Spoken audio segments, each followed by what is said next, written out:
You hear me? All right, awesome. Welcome to the show, brother. Welcome to the show. Tonight we sitting in the bourbon room tonight. Now you say you from North Carolina? Yes. Okay, awesome. Question: you say you the CEO of NCC Empire Underground? Yeah, NCC Records, yeah.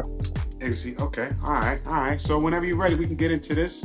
Like I said, I'm Chef Paul Michael WATS Podcast. I mean, we try to interview entrepreneurs, artists, things like that. You know, see upcoming folks.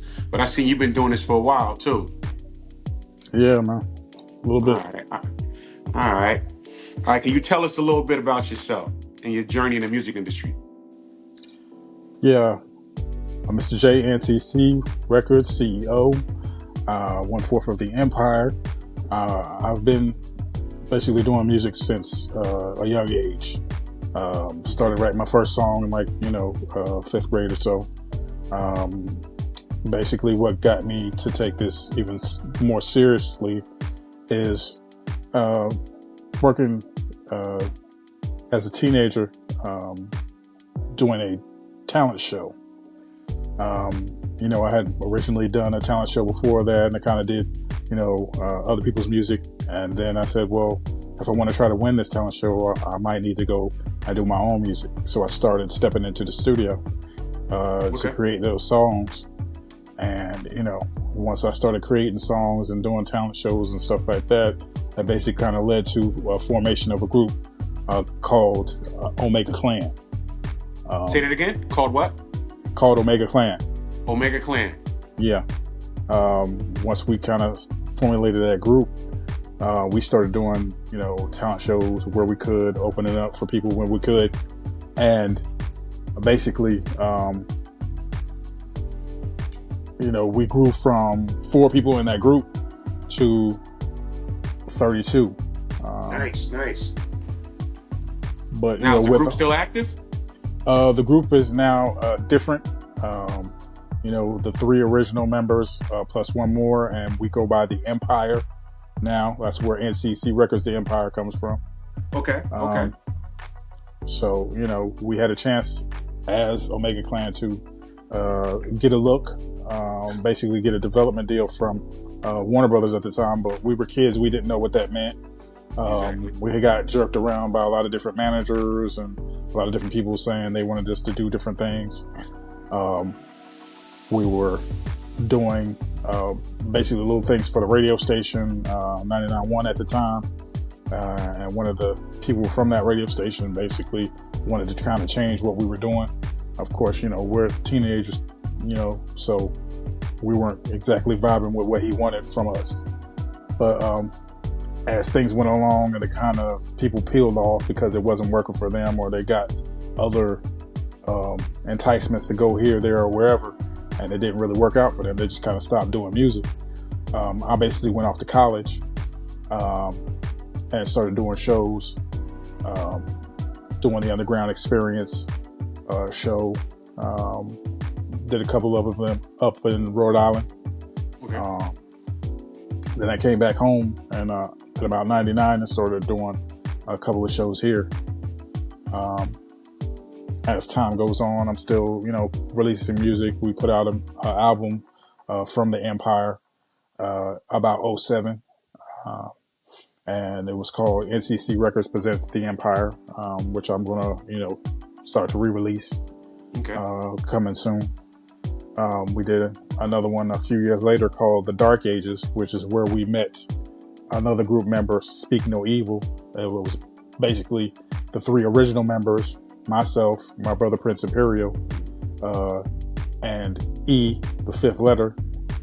And he went into the Air Force and came back and met Speak No Evil, who was a producer and had his own studio in his house basically, and that's how we recorded The Dark Ages. Now, looking back on your career, right, what projects or achievements are you most proud of, and why? Definitely the group album, The Dark Ages. I think that was our fullest project. say for, my last album, solo album, One Heartbeat Away, that was something that we came together as a collective and was able to create.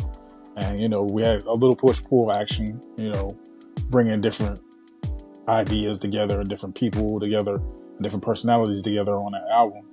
But I feel like, it kind of matches what we were trying to do. Got you. So, can you share one of your most challenging situations you faced in the industry and how did you overcome it? I think most challenging is really just putting on shows. It's really difficult to try to get different people together. Especially now, everybody's expecting, to get paid like a major name or get paid somewhat like a major name. Especially if people don't know you, I'm not making millions off of this show. I'm putting it on basically as a platform for myself and for others. So it's, just trying to get all those things together. Okay. All right. That's very interesting because, folks always looking for the money. Yeah. You know what I mean? They don't understand the grind and the hustle, the beginning to get to the money. They think you just get to the money right then and there. Totally understandable. Definitely. In your own opinion, what's the key qualities to make you successful as a record executive? Like, what are your key qualities to make a person successful as a record executive? I think it's definitely patience, organizational skills, and creativity. Nice. Now, what kind of music? What do you consider your hip hop, or what do you consider? What kind of what lane are you guys in? Underground. I see you say underground, but it's like what type of music you guys generate? What topics you talk about? What lane you think you guys fall under? I think we talk about life. We talk about on my last album I did a song called "Watch Out," was more of a political song. So boom bap ish. Definitely not too I guess too far left or right. Kind of in the middle. I definitely try to experiment with different sounds or more updated sounds too. But I tend to stay more towards the boom bap-ish lane. Sometimes a little bit of East Coast, a little bit of West Coast sounding. Okay. You know what I mean? So like the backpack rap from back. So like like the Black Moons, the backpack rap, the Smith and Wesson type. Yeah, definitely more of that lane. Definitely as a group, as the Empire, definitely more of that as a group. But I tend to go a little bit more West Coast, a little bit more hardcore as an individual artist, with some of the backpack. Got you. Now, how do you think the music industry has evolved over the decade, especially with the rise of the digital platform? I think it's opened up a lot of lanes. People are able to, put their music out there for people to see easily and get to and gravitate more easily. Even though there are, the algorithms you have to deal with and, a lot of the stuff you have to overcome as far as the way social media has it set up, because they want to make their money as well. But it's still more access for individual people who are looking for good music. Yeah, exactly. Okay. What advice would you give to aspiring artists that are trying to make it in the music industry right now? Because everybody got their own thing, and they can pop up something on YouTube. But what advice do you have for aspiring artists that want to make it in this industry? I'd say definitely network. You know what I'm saying? I keep saying this all the time when I interview with different people. Everybody knows something. Nobody knows everything. Exactly. So it's definitely good to network and collaborate with different people, because you start opening up lanes and start gathering, more of a base for yourself as well as other people. Got you. Now this is piggybacking off the same question. Well, I just asked you, but what are some common mistakes you see new artists making, and how can they avoid them? I think the common mistake is comparing yourself to somebody else, or Okay. trying to do whatever they feel the wave is. You know what I'm saying? Comparison is the thief of joy. You know what I'm saying? Exactly. If you're out here looking at what number somebody else has, or what kind of sound somebody else is doing, or what kind of songs somebody else is doing, you're going to always, feel like you just not doing enough, or you're always going to basically come out of character because you're not being authentic. You're trying to follow what everybody else is doing instead of just being yourself. And that's what's going to make more people gravitate to you, because they can get that somewhere else. People can notice the fakeness. Definitely can notice the fakeness. All right. What current trends in the music industry excite you the most right now, and why? I think it's definitely going back towards more lyricism, more lyrics. The radio still, is still lagging behind. But I see more people coming out here, like Coast Contra, like Griselda, like Same Old Gang. Just trying to make lyrics come back to the forefront.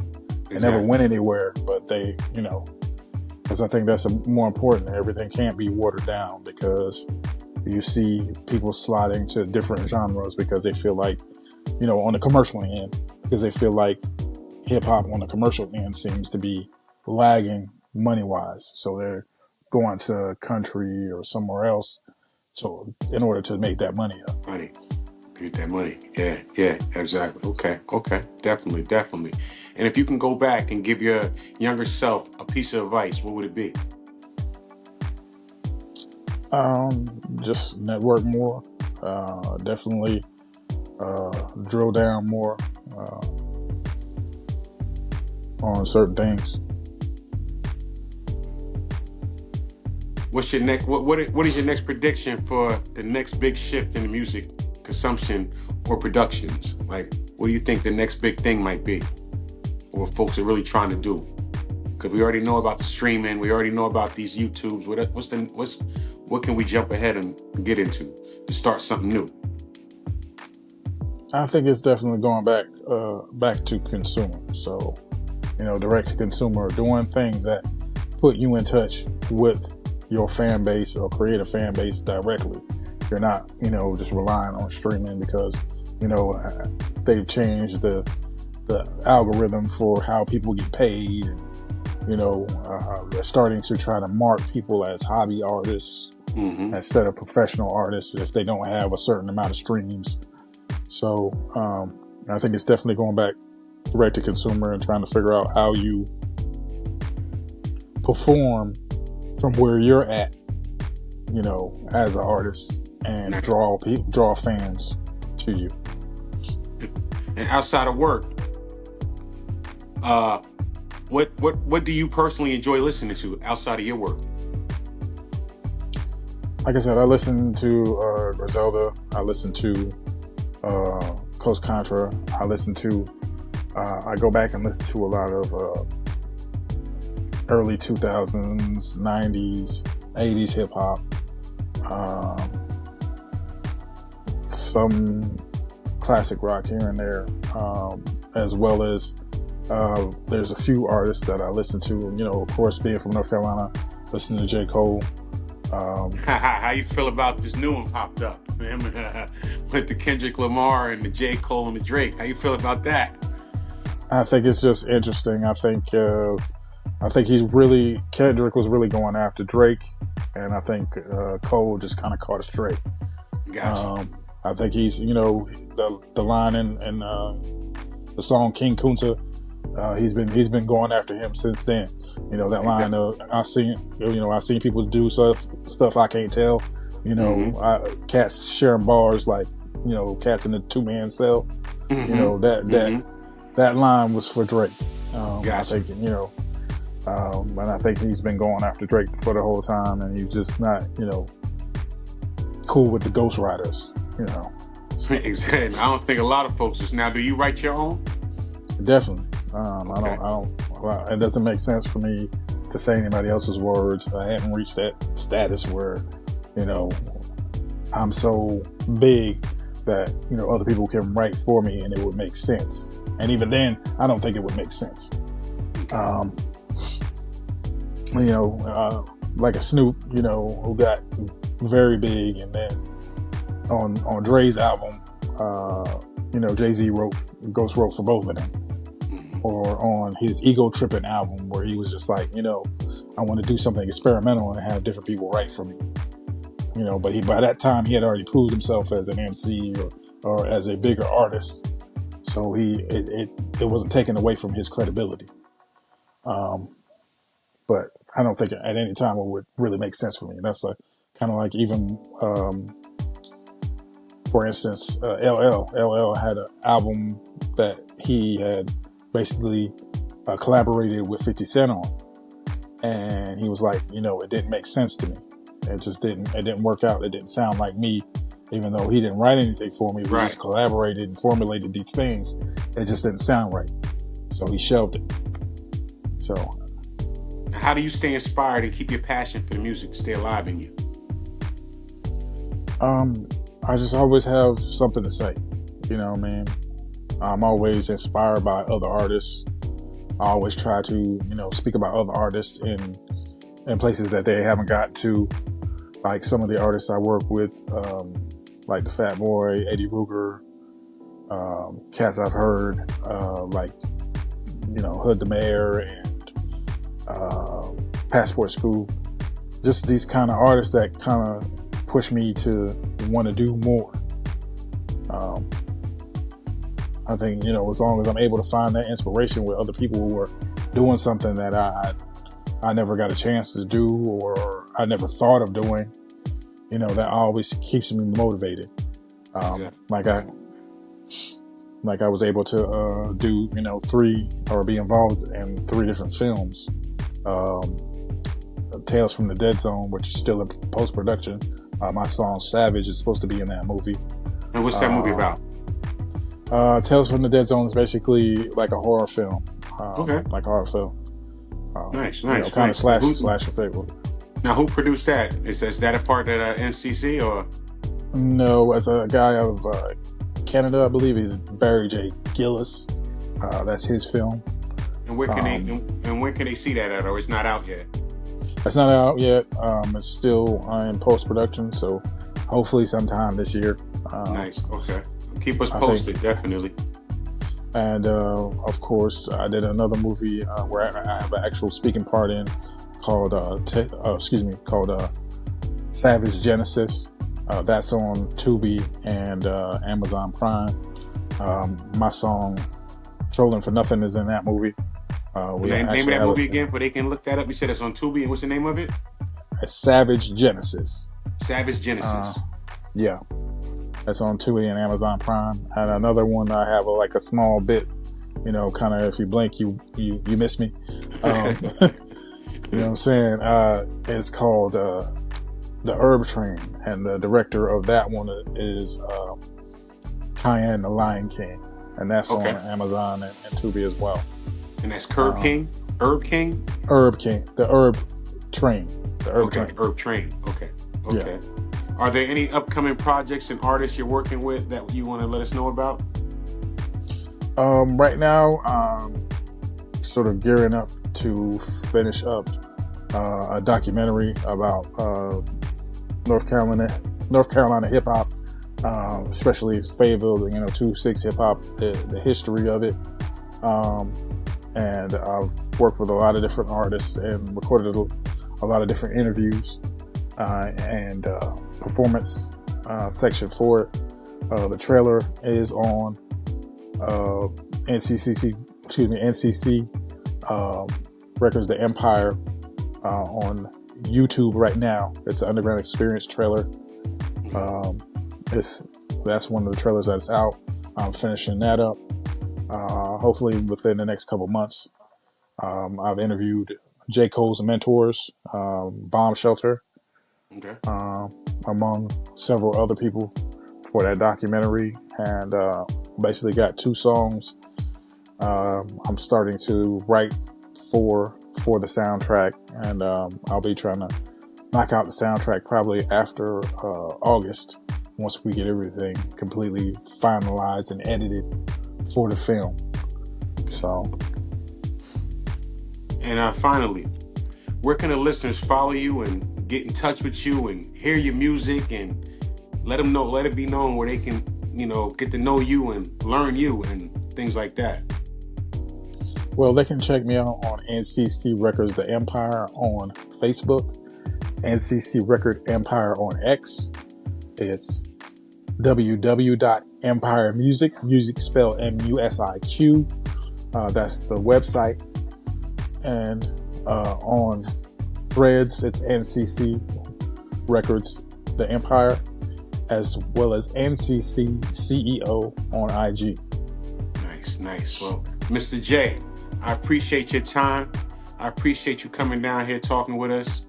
And we definitely want to promote this, and we definitely want to get this word out. Do you got any last things you want to tell these folks while we're sitting here? One Heartbeat Away streaming right now. I've got MC Search, Pace One, Eddie Ruger, the Fat Boy, as well as Prince Imperial and Speak No E from the Empire on the album, among a couple other surprises. So please go ahead and stream that right now. And you just said Pace One. I like that, because one of my old guys used to mess around with Pace One. I don't know if you know Young Z. Yeah. From The Outsiders. Exactly. Definitely. Okay, all right. It's a small world. But once again, Mr. J, I really appreciate you hitting up on my WWATS podcast.